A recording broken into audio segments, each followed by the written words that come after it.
Here's the Jeep. She's gonna be getting new tires and new fender flares today.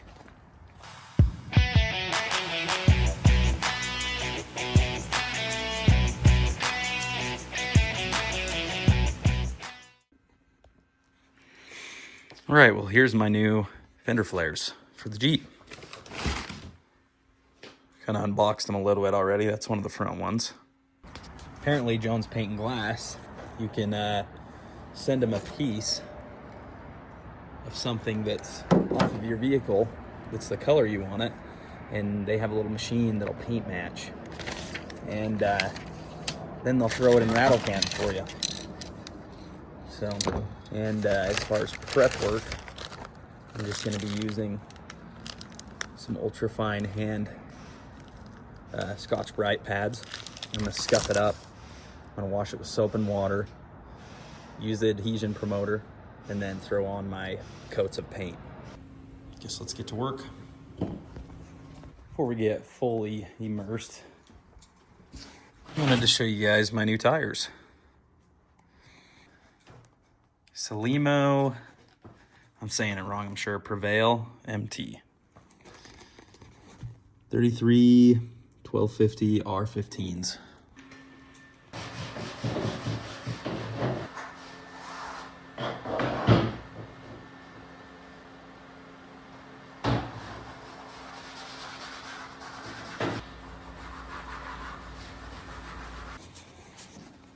All right, all four are scuffed up.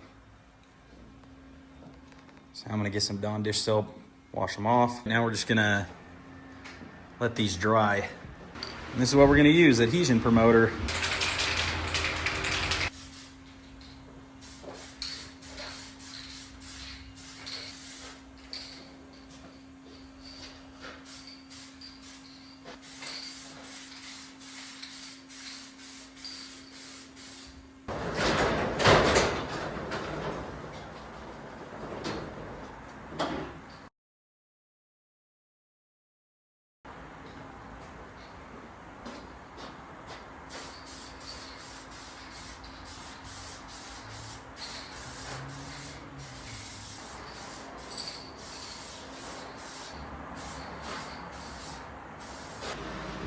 Here we go.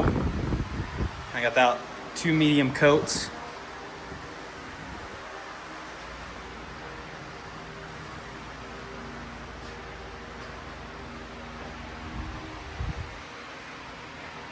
So now we wait about 10-15 minutes, and then we'll start throwing in on our actual paint.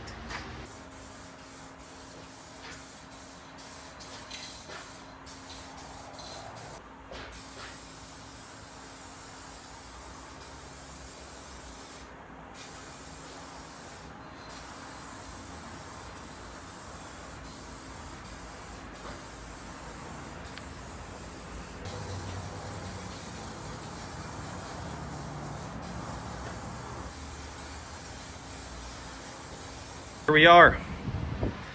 Final coat was applied. Hopefully I didn't miss any spots. But we're just gonna let this dry. May go get some lunch. And when I get back, these should be ready to throw on. So this is something that they say to do it first, but I did it last just because I painted my fender flares. But we need to connect this onto the fender flare, just on the inside edge that hits against the upper part of the fenders. Right here, this side's gonna go on the fender flare side, and then this side's going on the vehicle side. What I'm gonna do is I'm gonna peel back 2 or 3 inches of this, and then I'm gonna attach it up on the fender flare, and then I'll peel the rest of it back with that edge that I had remaining here. Peel it back and adhere it to the fender flare. And then after I adhere it to the fender flare, I'm gonna peel it 2 or 3 inches, then bolt it onto the actual vehicle and do the same thing. Bro, what are you talking about, man? So here it is pressed up, and see this end right here that I'm leaving. I'm just kind of pulling it down and pulling it out, and then it's adhering it to the fender flare. So I'm just gonna do that along this whole thing. All right, in the bottom of our fender flare bag, we got some instructions. I just kind of walked through them, and they actually look decently detailed, which is good because I thought it was gonna be just kind of a guess and go kind of thing. Pull the wheel off, and I'll start doing some work on this this fender flare right here.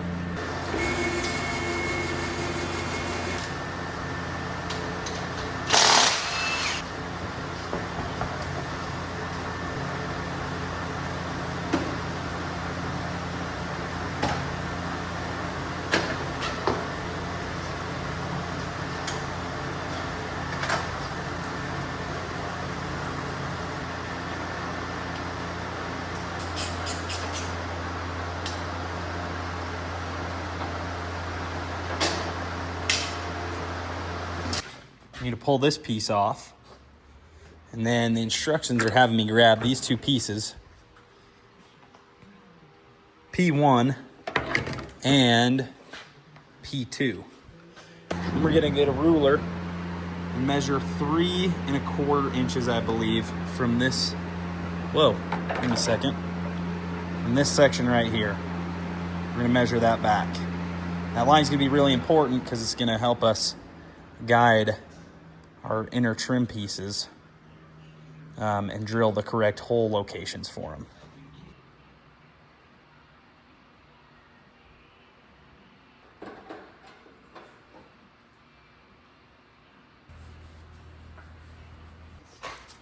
All right, I got this kind of hand tied on there. What you do, this mark we made right here that's 3¾ inches, I said it wrong before. You line up the end of it with that mark. Then you take your marker, drill a hole, and then that is your outline. All right, 1/4 inch holes drilled. It's lined up with our mark up here. Got the other two bolts hand tied. I did end up having to take this piece off because it's not gonna work with the way the template is. We need to measure from this line right here, 6 1/8, and then 4½ inches from that door seam. We have it measured out here, or two marks, one right there, the other one here on this more faint line. And you just line those up with each other. And then I'm gonna mark right there and drill new holes to bolt this part of the fender flare up. But as you can see, just looking back, look how much these fender flares take off. Look how much more clearance you get in the back, especially for bigger tires. We just got it bolted on. Now that we got those all on, the next step is to mark clear around here with the marker and cut this thing out. Here we go. Got everything marked up. Now it's time to do the scary job. That's cutting.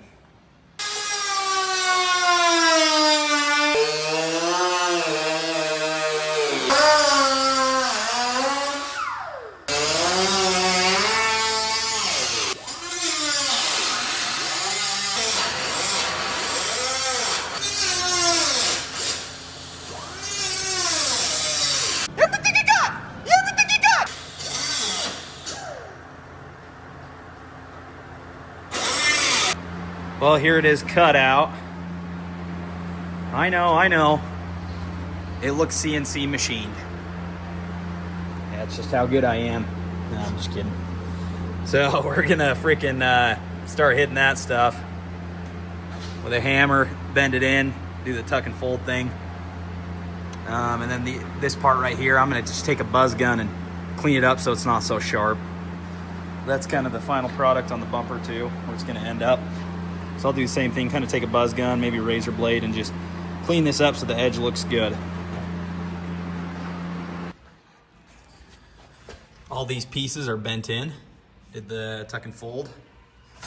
Now right here, what's left for me is to get a Sawzall actually kind of cut this whole bolt and everything off. I might have to use a cutting wheel a little bit too. If you don't have rock sliders, you can easily get a Sawzall in there, but I do have rock sliders and I don't really want to pull them off, so I'm just gonna kind of cut the best I can around that. Just cut up there and kind of cut that square out, or that circle out. And then up here, kind of see how it starts straightening out. And you basically just tuck that too, so if it hits the tire, it won't puncture it. All right, so I just finished up cutting the bottom of this out and then cleaning up that. Cut the slits in that, hit it with a hammer, folded it over so everything's kind of tucked away, and the tire hopefully should not grab on that. I'm gonna trim up that plastic piece that we pulled off that's exposing the red. Trim that up, and then I can throw the fender flare on, and then this side should be done. I'm thinking I probably won't get to the rears today, considering it is like 3 o'clock. Oh, it's 4. No, it's 3. We're good. Where do you get off? 3 o'clock. Anyways, I don't think I'm gonna get to these rears still, but I think I'll be able to get the fronts done, throw the tires on, at least get a look of what the rear's gonna, or get an idea of what the rear's gonna look like with the fronts on, because they're all pretty similar, all 4 of them. So I'm gonna bolt up our under pieces for this fender flare. So before I throw these pieces back on, we need to install a speed clip on each of these locations right here. There's 6 locations. You just slip them on right here and then center them up. So that way you can actually get the screw through them when the fender flare's on, like that. So we just need to put those on before we bolt it up to the actual vehicle. All right, here's those inner flares, those mounting pieces all mounted up. So following the lines down here, everything's cut, notched, bent over. And that's with the 33-inch tire on there, lifted up. So we'll see how it looks when it's down, but hoping that there's plenty of clearance here with that tire. While these fender flares are over there drying, I'm gonna get started on this other side. As far as from an instruction standpoint, it's just the exact same thing, but the opposite side. It doesn't really look like there's any big differences. We got the driver's side pretty much complete, besides putting the actual fender flare on. So that's the next step. Put the front fender flares on. I am going to trim these as well on both sides, but I can't do that until the fender flare's there because it's a little bit thicker. So then I'll actually have a real measurement to cut off from. Here comes the exciting part, putting it on the vehicle. I'm excited to see what it looks like. Look how good that paint match is. Good job, Jones Paint and Glass. I haven't got the bolts on, but check that out. That looks great. Leaves plenty of room for that 33 from what I can tell. And it looks really clean. And it looks really clean. All right, so the bag that your banjo bolts is in has a bunch of Phillips screws. Those are what's gonna attach your fender flare. So I got all my screws in. Now, this little tab that I created, I'm just gonna pull it out. Really, there's some alcohol wipes that you're supposed to wipe the body down with. I didn't show that on the camera, so that's a step that you should probably try and do before. But now, I'm just gonna push up against it and tighten all the screws. So that way it adheres to the body and creates a good seal. There we go. Fender flare is on. Just imagine in your imagination the red being gone and that trim piece being there, but I think it looks really good. Let's let this sucker down.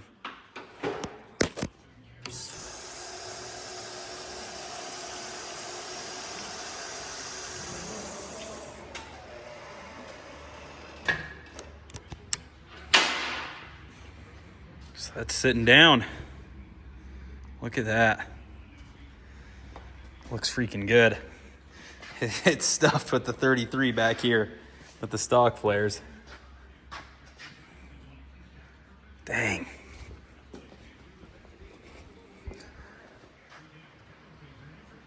That's just how it's supposed to look. Right there. Should have come from the factory looking like that. Jeez, that turned out great. Got some 3M adhesion on these. Got them cut so they clear the fender flare. Got this side done already. Looks pretty dang good. Well, here's the finished product of the fronts. Yeah, wipe this down real fast. Some of that red Scotch spray looking. Look at that.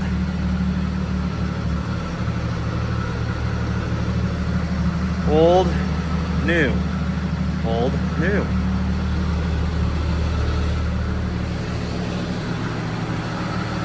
It's got good stance now.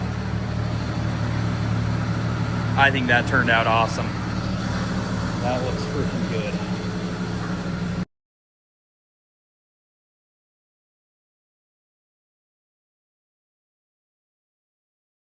Time to get started on the rears. It's a new day. Basically, if you got your stock one on, you just kind of pull up on them and it unclips them out of where they're supposed to be.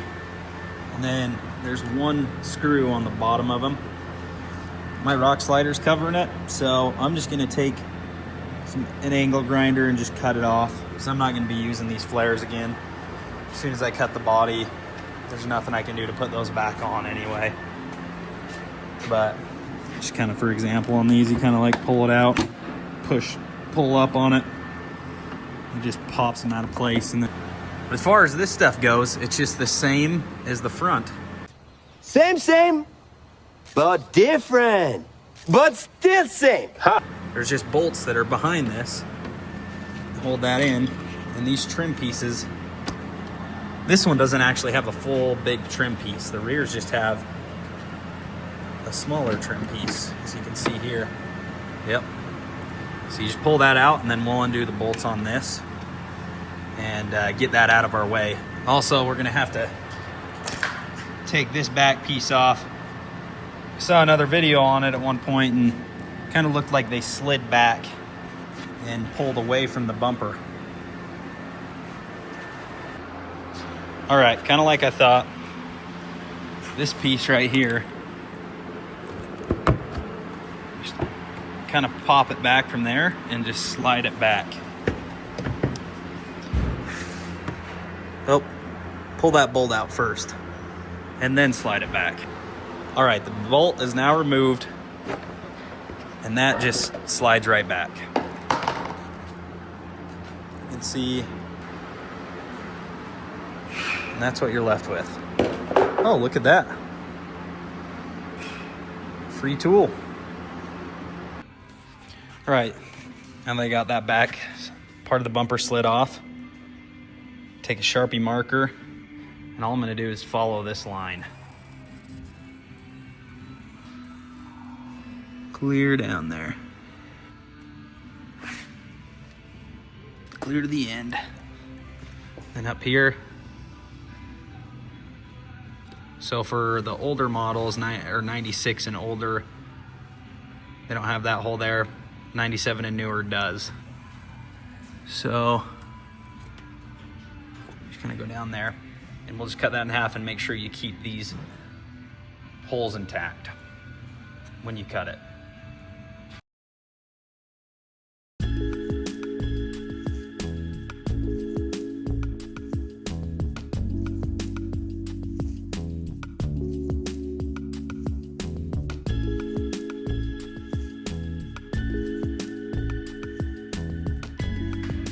Got that cut out. It's rough edges, but that's okay. Our next thing in our instructions is to measure 3/8 away from the door.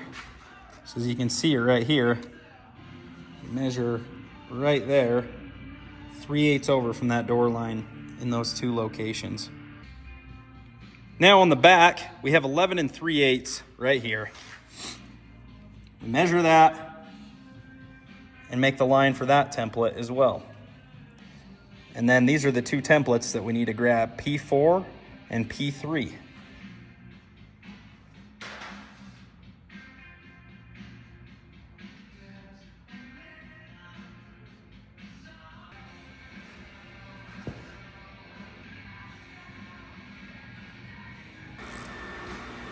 Grabbing the same screw as we had on the front, the Phillips at the washer, and then that nut for the back side. This one is D4. Sorry, P4, passenger side. Same thing on D3, except you have two holes.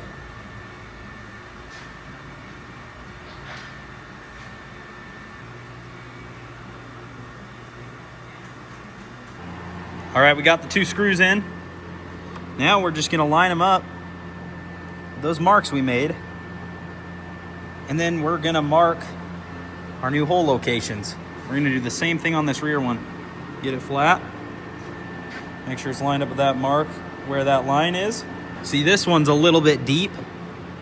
It's not gonna be flat and pressed against it. So you might just get like a pick or something in there just to scratch it. So that way you can know where the location is. And this one, actually you drill the hole a little bit different as well. So just keep that in mind.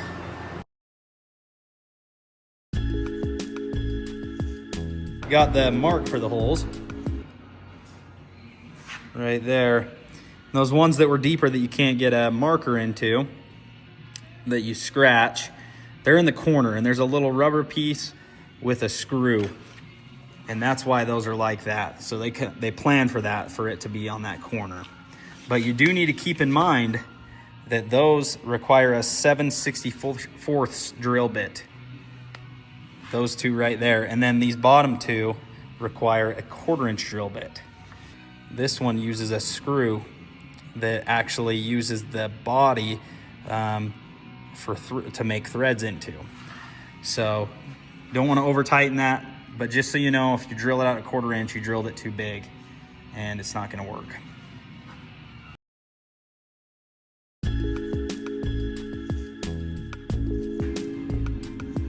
Okay, those are drilled, 1/4 inch here, 7/64 right there.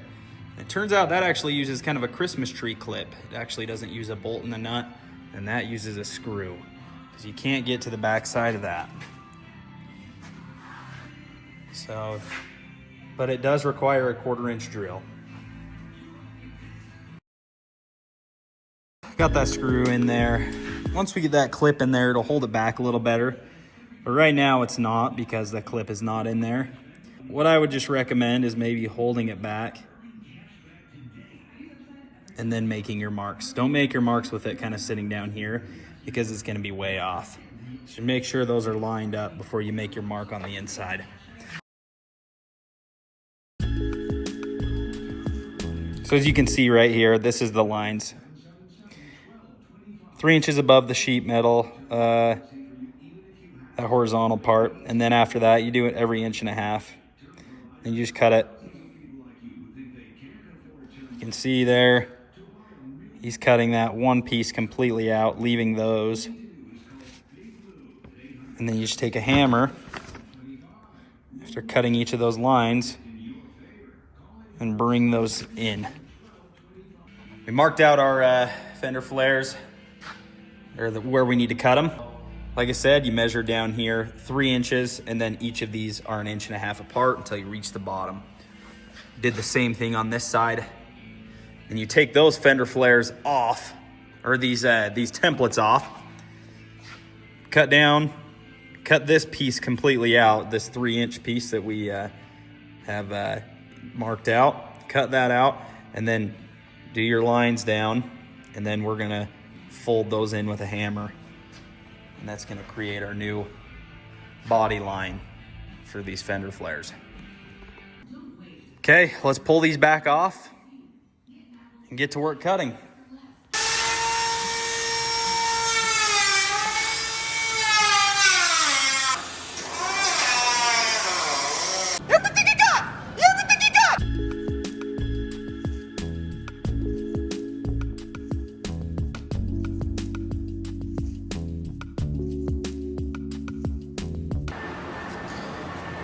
So I'm gonna take a buzz gun and just clean up these edges so they don't cut anyone. All right, so I'm just taking these pliers right here, coming through, just bending these pieces in. Here's all those pieces hit in. That's how it looks on the outside now. Just hammered them all in so they look good. So my next thing I'm gonna do is put those plastic templates back on, these right here. And then once those templates are back on, I can prep that fender flare and get it put back on. But we do need to make sure before you bolt these on to put these clips on. So it's the same as the front. We put those clips on the holes that are right here, and it looks like there's 6 of them on these rear fender flares as well.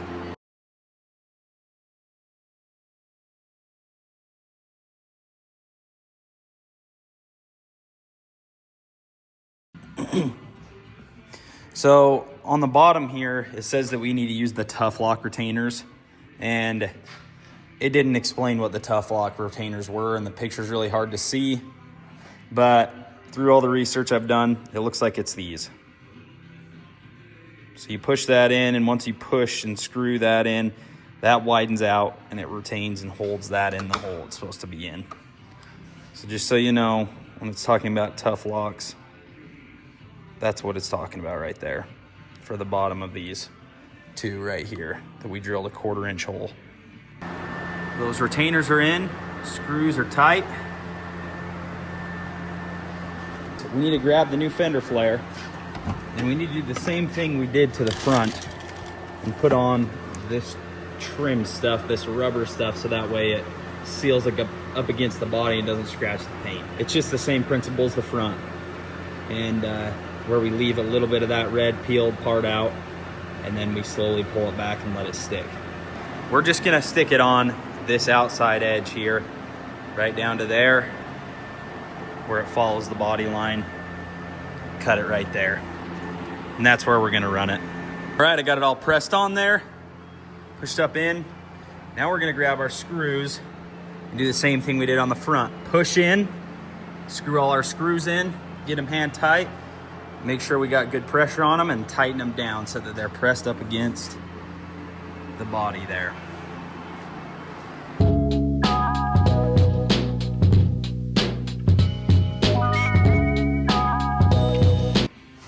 Check that out.